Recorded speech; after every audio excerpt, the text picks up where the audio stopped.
I would like to tell you about an envelope. Yes, an envelope. That completely changed my life. It looked a lot like this one, actually.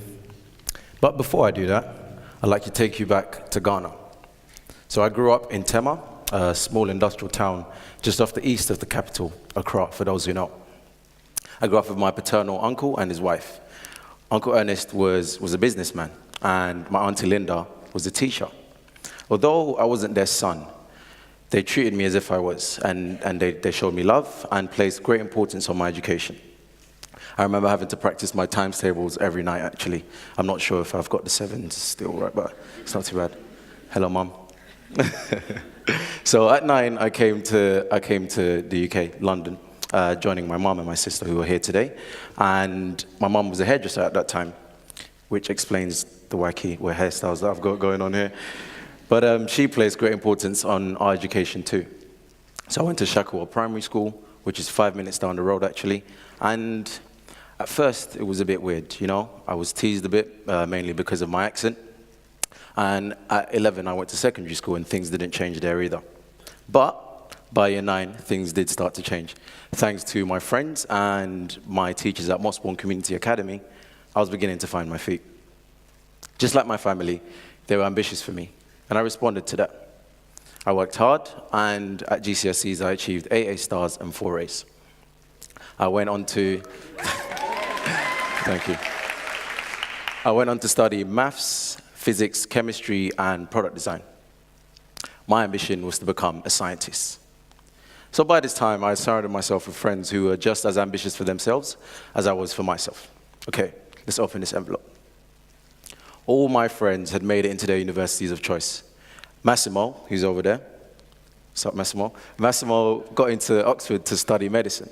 Jelani got into Cambridge to study law. Catherine was off to Manchester to do engineering.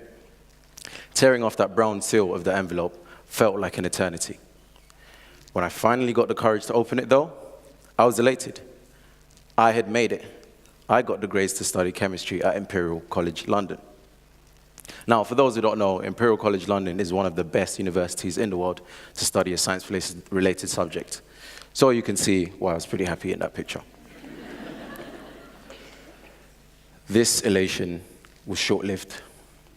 Yes, I had the grades. Yes, I had a university place. But what I didn't have, as I was quick to find out, was the right to a student loan, without which it would be impossible for me to carry on my studies. I mean, this was crazy. I've lived in the UK for half my life at this point, and I was finding out that not only was I not entitled to a student loan, but on top of that, I was finding out that I was being treated as an international student. I was shocked. I didn't see myself as any different to my friends, Massimo, Jelani, Catherine, or any of the young, ambitious, talented people in my class. So this came as quite a shock to me. What came as even more of a shock was when I realized that being seen as an international student meant Imperial could charge me international student fees. Now, instead of the £9,000 charged to home students, this was £27,000. Yeah, I know, I heard someone say Jesus. That's exactly what I said when I saw the amount as well. £27,000 a year in tuition fees alone. Plus, of course, there will be living expenses on top of that. I was devastated. I mean, I knew there was no way my family could come up with that kind of money. Just to put that into context, that is 3 times the fees charged to a home student. So yeah, I told you I've been practicing my times tables. It's good. And also, it's £10,000 more than the annual income of someone working at the London living wage. I didn't know where this money was going to come from. I was desperate, very desperate. But giving up was not an option. I contacted as many people as I could, the Hackney Learning Trust, local MPs, my old principal, anyone who could help. No one could understand the situation any better than I could. No one had any help to give me. I was lost. As someone who found it difficult to confide in others anyway, this was a pretty dark time for me. I mean, I would go days without saying a word to anyone. You can ask my mum. And it didn't help, you know, seeing the pictures and the posts of all my friends at their universities having a good time, whilst I was stuck at home with no future in sight. This was a very difficult time for me, as I said. I mean, all my life, my family had instilled in me the belief that if I worked hard and studied hard, I could achieve everything I wanted to achieve. But it felt as if they were wrong, and my future was just slipping out of my hands. So why was I in this position? I was in this position because of a law change which took place in 2011. It narrowed down the student loan criteria, and it meant that legal migrants, just like myself, were no longer eligible to a student loan.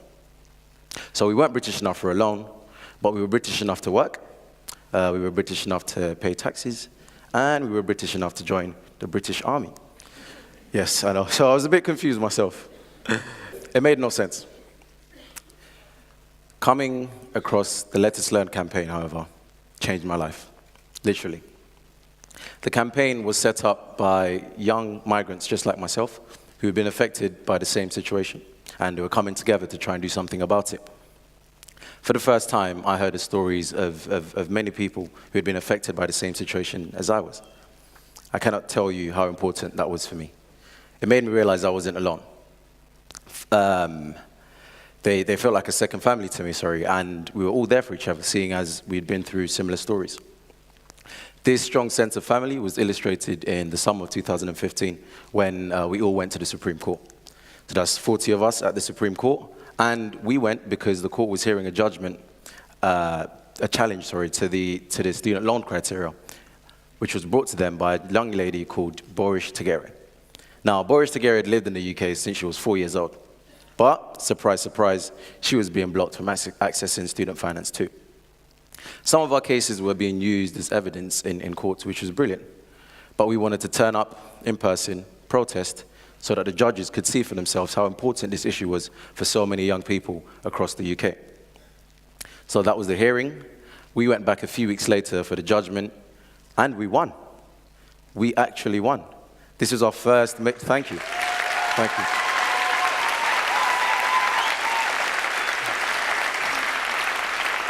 We won. This was our first major victory. It's rare that cases against government legislation win at the Supreme Courts, but we managed to do it. So the judges decided that the student loan criteria were too narrow, and the government had to do something about it. Well, I don't know if it was the sight of us in a courtroom that managed to persuade them, but we think we should take some credit for that. So this was an important victory, but it was a partial one, you know? The subsequent changes in the law opened up student finance for some of the Let Us Learn campaigners, but not all of us, including myself. My situation, in practical terms, was unchanged. But this win sparked a wave of hope for the whole group, and for me personally, it inspired me to keep fighting and to keep trying to find a solution to my problem. So this is what I did. I deferred my entry for 2 years, and I took on a job as a teaching assistant at my old school. I'd like to thank them for that, actually, because it helped me out a lot. But my wage was still only half of what I needed for 1 year's tuition, so there was a large gap to bridge. But working with the Let Us Learn campaign opened up a huge network of people and provided the support I needed to think of a way out of my situation. I decided to go for crowdfunding. So 6 months of intense planning finally paid off. And I'd like to thank people like Shawneen, Dami, Joel, Fiona, Sarah, Rupa, so many people, and especially my mum, because without their relentless support, I would not have been able to raise £26,000 in the space of 6 weeks. We managed to do this, and thank you.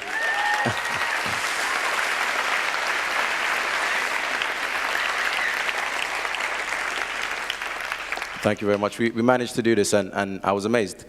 I was even more amazed because through scholarship hunting, the TECO Foundation also stepped in and covered my tuition fees for the whole 3 years. So £27,000 for 3 years. I was going to uni. I was so happy. So that was in 2015. I am now in my second year studying chemistry at Imperial College London. The workload is mad. The workload is mad, but I'm loving it. I'm enjoying it. You can check out my blog to see what I've been up to. It's great. But, you know, I wake up sometimes and I think, what about all the other 2,400 young people a year being blocked from accessing higher education in a country they call home? I'm not claiming to be an expert on the English language, and correct me if I'm wrong, feel free. But a loan means money you have to pay back, right? Is that right? Okay, and I got that right. And as a graduate, you contribute more into the economy than someone without a degree. So from the government's point of view, this made no sense either. What I experienced was not a glitch in the system. There are calculated structures embedded in every layer of society designed to present a barrier to no one else but migrants. It is clear, whether you're in Aleppo facing a refugee crisis or you're in the US, like the Dreamers, a similar campaign to ours, it's clear that odds are greatly stacked against migrants globally. From the physical barriers in the form of magical Game of Thrones walls that some politicians want to build, or the social barriers, fortified in the rhetoric in the media, all of which fuels a very, very toxic attitude towards migrants globally. People move. Throughout history, people have moved. Sometimes they're fleeing from something, sometimes they're being drawn towards something, but they move. They always have, and they always will. I may be seen as an international student, but I've lived in this country long enough to know that what makes it such a beautiful place to live in is its people. Just looking here already, the diversity and the acceptance of others. A recent post-Brexit poll showed that 18 to 34-year-olds put cutting net migration at the bottom of a list of 22 priorities. And this is weird because it seems like the exact opposite of what the government's doing. But I feel like the government should be more trusting of its people and less fearful in its policy making. But back to me, what have I learned? Oddly enough, I've learned that an envelope can change your life. An envelope can bear good news when it tells you all your hard work has paid off and all your dreams and ambitions might come true. But they can have other uses too, negative ones. I sometimes feel as though governments too often use the back of envelopes to draw up its half-baked policy changes without thinking twice about the impact it's going to have on people's lives. This is what happened to myself and the Let Us Learn campaigners when they changed the rules around student finance. But I can't comprehend what refugees and asylum seekers have to go through, as they have to contend far worse inhumane immigration policies. But I'd like to leave you with this. If you are passionate about changing society for the better, you are not alone. Find others however you can, and most importantly, keep fighting. Please keep fighting. Because as Martin Luther King once said, the arc of the moral universe is long, but it bends towards justice. Thank you very much.